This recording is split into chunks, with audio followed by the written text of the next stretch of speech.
Hello everybody, welcome back. Today as well we have got you another video. In this video I'll show you how you can cancel DashPass on DoorDash. But before that, please do make sure to like our videos, and then right afterwards make sure you're logged in as well. Now tap on this account option in the bottom.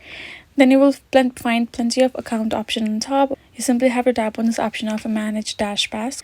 Now right over here, simply you will find the information regarding your DashPass, your payment details in the bottom, including the option of changing payment method and your cancel membership. Gotta tap on this option of cancel membership. Now you simply have to provide why you're doing so. Go ahead, enter a reason for you. Once you're done choosing, tap on this continue option, and then it will simply give you the summary how much you have saved so far, and then tap on this cancel DashPass again. And afterwards you can see the cancellation has been successful. You can tap on this got it, and you can do that as many times as you want accordingly, and that is how you can do it. So if you got more questions, make sure to leave them in the comments below as well. And otherwise, this is it guys. Hope this video was helpful to you all. Thank you so much for watching, and yes, I'll see you guys in our next video.